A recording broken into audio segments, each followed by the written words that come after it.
After Israel's success eliminating Hamas chief Yahya Sinwar, what are the next steps in Gaza? Here to speak with us about the post-Sinwar reality in the Gaza Strip is Doron Avital, the former commander of IDF Special Forces.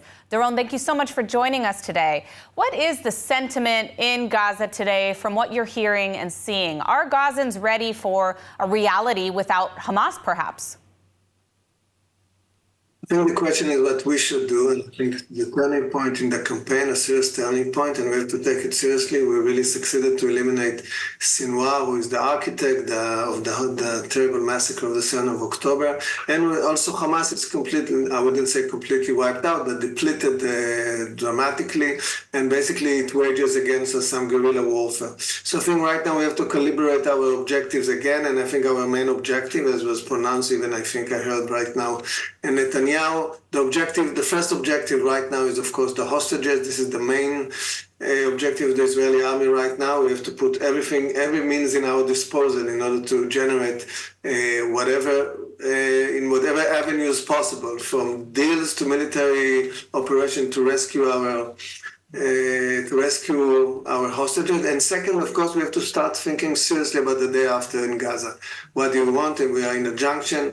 And what Israel wants from the Gaza Strip after this terrible war. Now, the IDF is, as we have seen, conducting wide-scale operations in Gaza still. What are they focusing on now that Sinwar has been eliminated? I think the issue is, of course, this guerrilla warfare. So what we are most interested in is, of course, the infrastructure of tunnels. This was the main, I would say, operational surprise we had, this immense infrastructure of tunnels. So everything we can dismantle, infrastructure, weapon ricochets, and of course hit terrorists. That's what we have to do. Of course, we follow intelligence. So we do those incursions in and out. And of course, with very strong attention to the hostages. We won't attack places where we feel maybe hostages are there. I think we're not here, not in our panels and discussions on TV, but the IDF has a better picture in terms of the location, the way they are scattered, where are they, not fully, of course, and moving with this picture and generating more and more intelligence as we go, we have to follow on those two avenues, yeah. Well, let's hope they do have better intelligence than what we know publicly so far. We know that Sinwar's brother, Muhammad Sinor, is one of the people who may be picking up the terrorist mantle of his brother. What do we know about Muhammad Sinor? Who is this individual? What are his views? Is he very similar in his dogmatic, violent approach to dealing with this conflict? I think he's completely extreme as his brother was, there's no question about that, and committed to ideology of Hamas, but I don't think he has the status and the persona and the force that Sinwar had. Sinwar was a mega leader and a mega architect of this Hamas. Without Sinwar is a different Hamas. We have to understand this. I mean, we can't underestimate the achievement of eliminating him. Add to this the depletion of the forces, their forces, then we are it's a turning point in the campaign. So whoever replaces him, this is not matched to Yahya Sinwar. Now, finally, hostages, you mentioned a little bit before.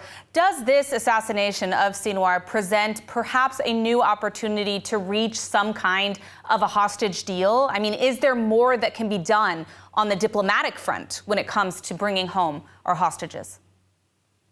I'm sure. There's no question about it that Hamas and his leaders outside, Khaled Mashal, for example, who is less oriented towards Iran, by the way, would have to understand also where do they stand right now after this very long war. So they have to evaluate where they stand, and I think this is a sort of can be a base point for extra negotiation together with the moderators, Egypt and Qatar, of course, and the pressure from the US. It's very much connected to the day after discussion, and this is where we have to rethink what is it that we want in terms of the day after in Gaza, because I'm sure it would be part of the negotiation. But I think for sure a deal is possible. Of course, we are in the field. If some opportunity arises, which is a military opportunity, of course, we are going to exploit it. But for sure, this is a different landscape, and the possibility of a deal is present, and we have to work hard to get there.